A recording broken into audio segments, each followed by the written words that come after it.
This is Quiet Storm Speaks, and I'm coming to you. I said this last video in a different way.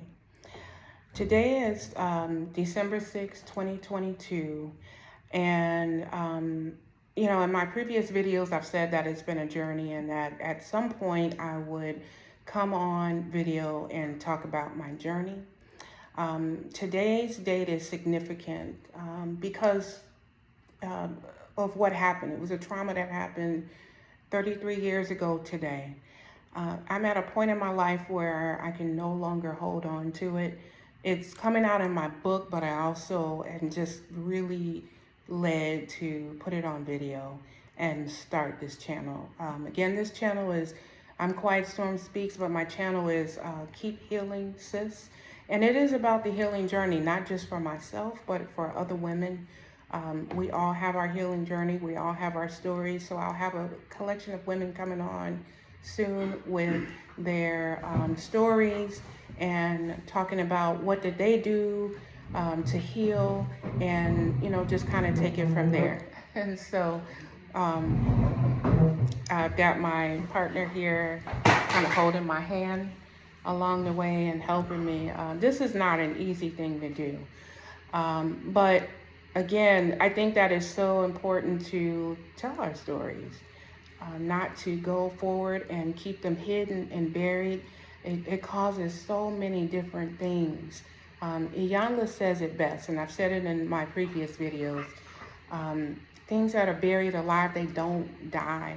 They fester and they manifest in other ways and in other areas of our life. That's a whole nother separate video that I will dive into later. But my point today is to come before you and talk about the issue that happened 33 years ago today. And it's not even an issue. I don't have the words for it. It was a trauma that happened that I've carried for 33 years. And I'm finally at a point to release it. I'm free and I have to talk about it. And hopefully, even if it helps one person to get free, then my job is done here. So I'll level set it with that. So if you want to start with a question, or well, question most people will ask, why now? Why now? I'm 51. My days are, I won't say they're ticking away, but as you get older, you become wiser. I've done 10 plus years of healing work with trauma therapists. I've done group therapy. I've gotten into women's ministry where I've been able to just really talk about our brokenness in this life. And I've done a lot of healing. And the last thing to do, now that I'm free, I have to start walking in freedom. That's why now, because I can't hide behind this anymore, because I can't carry this shame, this guilt, the condemnation. None of that comes from God. And so if I don't share my story and just how far God has brought me, then he doesn't get the glory. I owe him my entire life. I owe him everything, and I have to tell my story. So that's why now. So what prevented you? Before, yes. Before, what prevented me was guilt and shame. And I know we've all heard this I guess the way people put it is you wearing grave clothes, and I definitely wore it. I wore it like it belonged to me. I wore this trauma like I did it. I wore it like I was responsible for it, and I wasn't worthy of anything better than to walk condemned. And I can't do that anymore. The older I get, and again, it's part of my purpose. I was allowed to go through it and overcome it because there's a higher purpose on the back end of it. That is to share my story of redemption and to, sort of help somebody else. Okay, you got to give them a recap on this video because somebody's been like, well, what is she talking about? Right. And you're right. You can give a quick recap. And it's not really quick, not dismiss it that way. Yes. But when I was 18 years old. I was at the time married, and I was pregnant. This was December 6th, 1989. Excuse the list, I am speaking through a retainer right now. So 1989, December 6th, I was married and I was pregnant with my first child. I was 18 years old. The person I was married to, I won't mention any names at this point, although he is deceased. Most of his family is deceased. Just out of respect, I won't mention his name. I can remember we had an apartment in Illinois, and he came home late that night, and I could hear him walking down the hallway. Had to be 11:30 p.m. or midnight, somewhere around that time.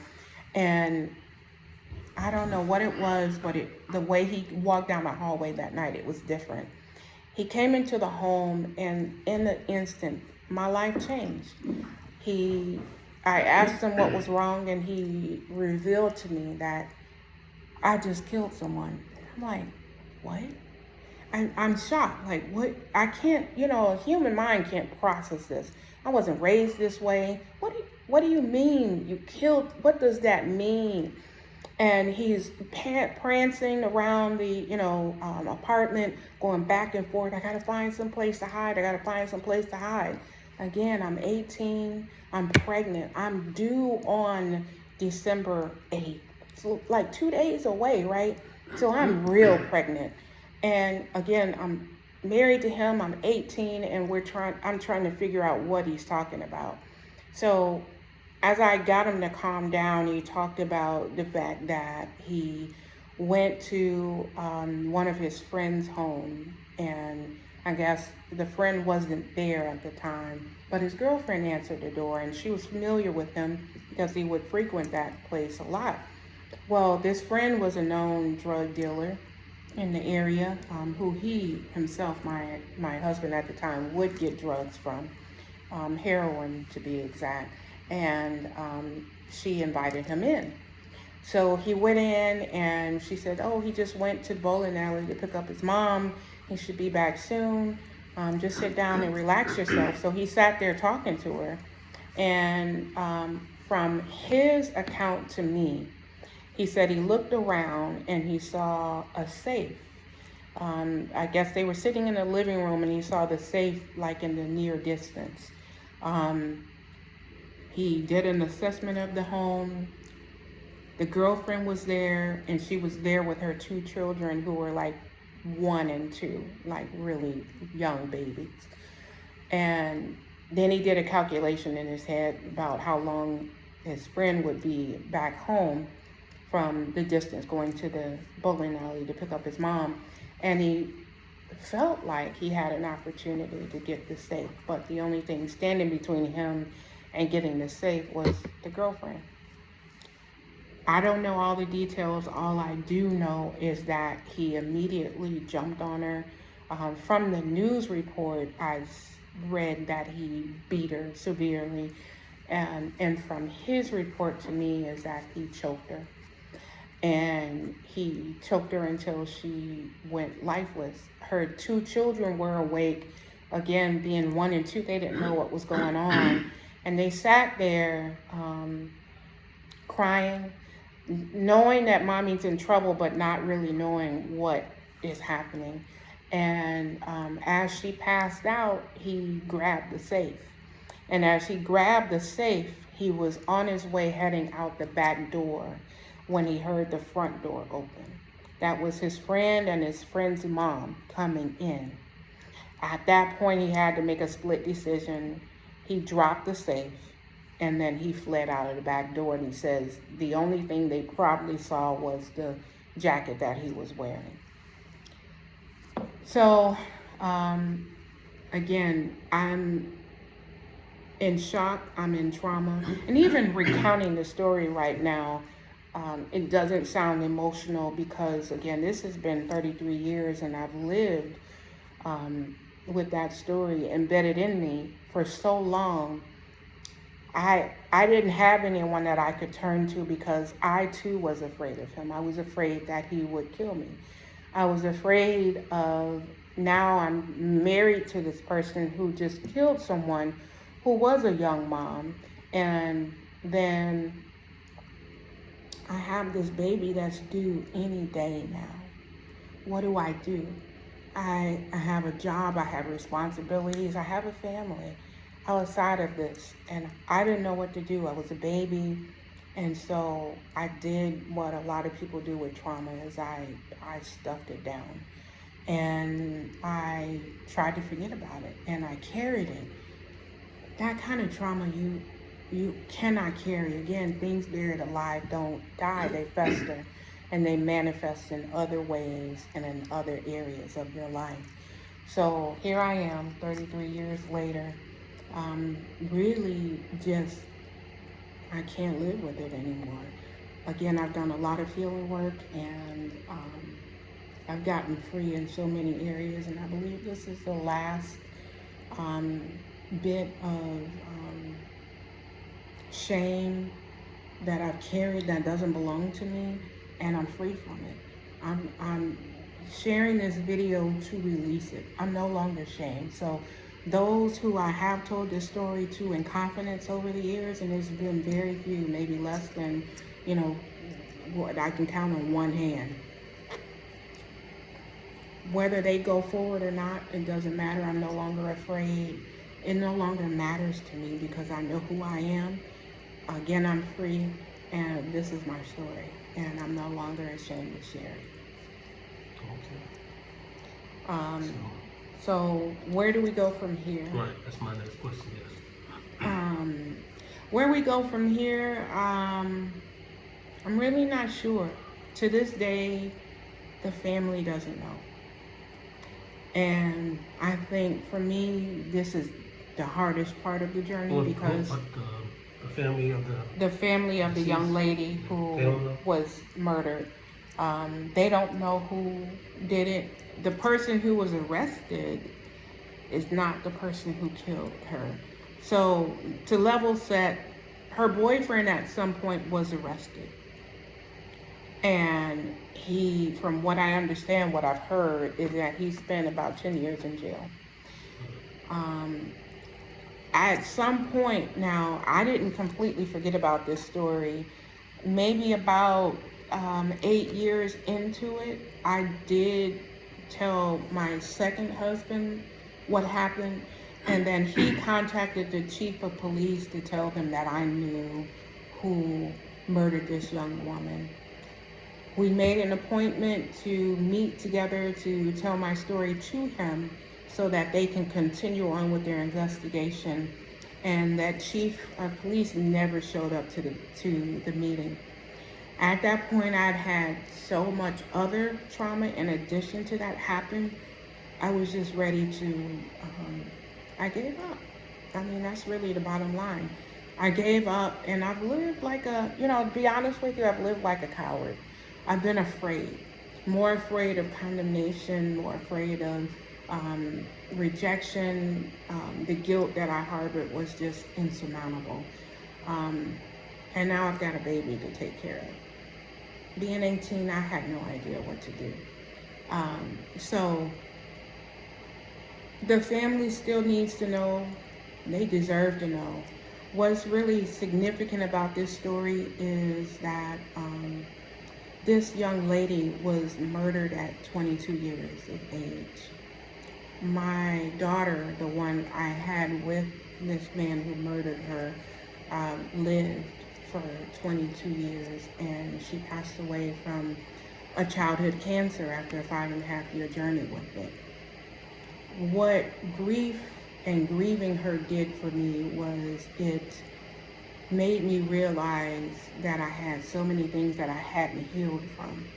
And when you're grieving at this level, you can't carry anything else on top of that. So it forces you to go and fix anything that's weighing you down on top of the grief that you have for missing your child on a daily basis. So in this 10-year journey, like I said, I've done a lot of healing, a lot of therapy, just a lot of work to be well and whole and healed. And in essence, my daughter gave birth to me because she introduced me to myself through grieving her. She understood her assignment. She said yes to God, and this is where I am 10 years later. Her 34th or 33rd birthday is coming up here in a week and a half, and I owe her. I never explained to her, I never told her what her dad did. I didn't want her to feel shame and the guilt that I carried. So in a way, I projected that onto her. I didn't want her to know. I didn't want her to feel an identity with a killer. That was my thought. So I carried it and I kept it. And again, to pay just honor to her and who she is, I have to come out with this story. Again, she said yes to God for understanding what her assignment was, and that was to wake me up. I owe her and I owe God to share this story. I am awakened. Grief awakened me. Grief purified and pruned me for such a time as this. So why now? Such a time as this. The time is now. So when are you gonna tell the family? That's what everybody wanna know. And why you waiting to tell the family? I don't know how to tell the family. I think that I need support because, and it could just be my mindset, you know, having carried this as if I did it all these years. Well, that is your mindset. Yes. If on the outside looking in, nobody will understand that. Right. So. And I get that. I really do. I work with a lot of angel moms now. Like I have an interview tomorrow set up with an angel mom whose son was murdered earlier this year, and I haven't told her.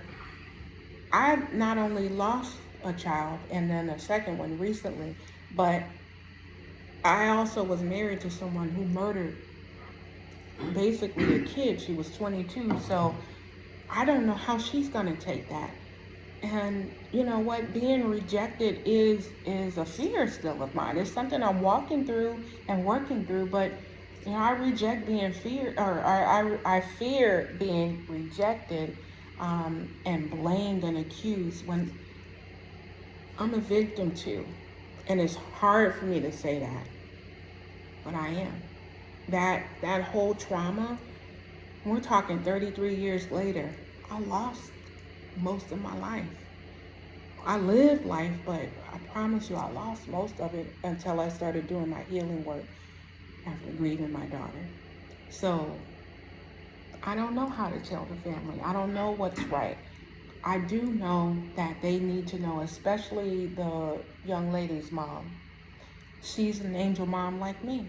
She lost her child in a traumatic way. She didn't have time to know that this was going to happen. She was there one day and the next she wasn't. And even her young children now, who are adults and dads of their own, she had 2 boys, they're dads of their own. They don't even really remember her. They deserve to know. And so... So what about the father? Do he keep in contact with them?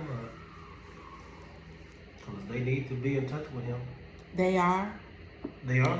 In contact with him. Oh, they are? And he is, wow. He's not going to take it well. Oh, she was the love of his life.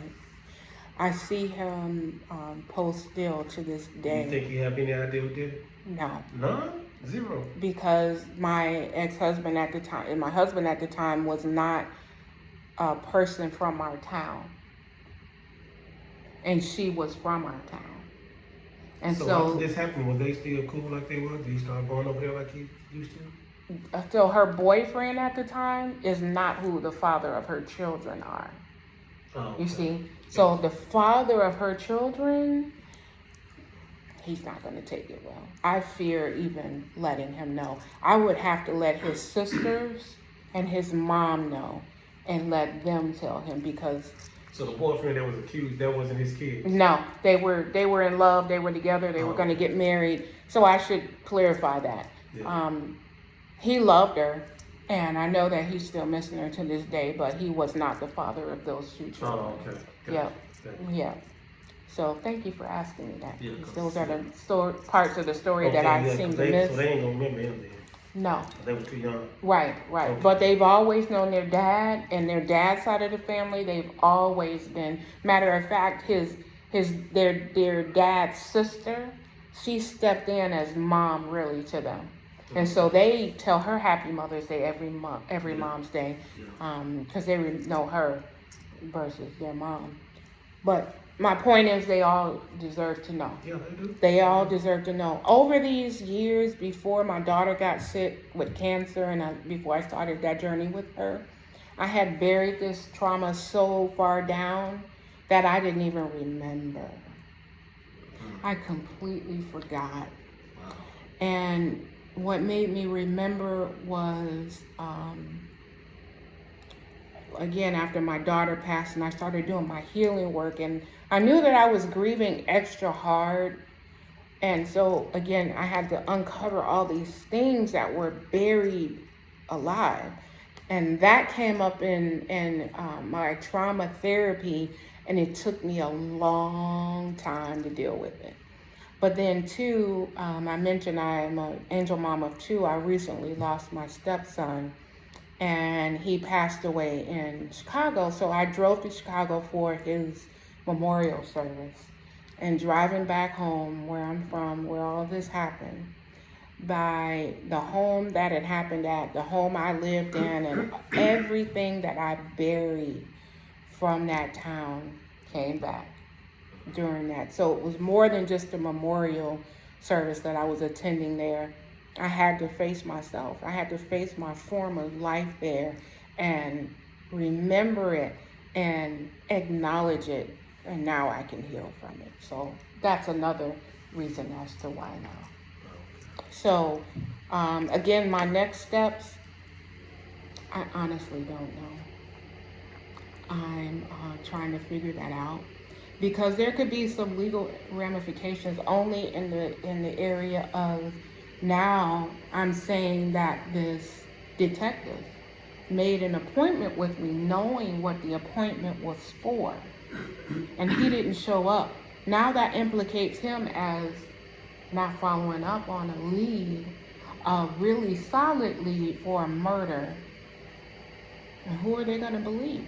So, I wonder about that too. Do I need legal representation and family support? I don't know. What I've done is I've told many people in my family. We are known in our town with high honor and high respect.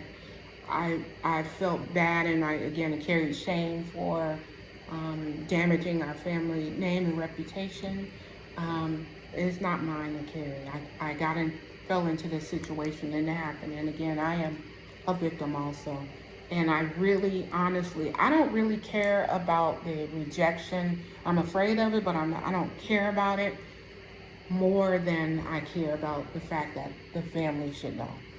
And so, however is best for the family to find out and to get the news and know what it really happened to their daughter, their mom, their best friend, their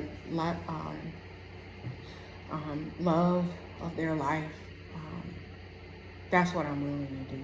So I'm starting here, and this is where I am, and I asked my best friend to come and kind of hold my hand through this, because I'm afraid. But I'm free, and I'm going to tell my story, and that's just the bottom line. All right. So again, as I always say, this is Quiet Storm Speaks. This is part of my story, and I wish you all well in your healing journey. I hope that this even helped someone who may have lived broken and lived with guilt and shame and from trauma or whatever it is. My only goal in this channel is to talk about getting free, living free. I plan to be transparent with my freedom journey, my healing journey, as raw as I can possibly be. And I hope that even it helps just one person, if not more, at least one person. So I wish you well, and I ask that you journey well. And lastly, I'm forgetting my tagline here. Really want to leave you with the highest form of peace, and that is shalom. See you in the next video.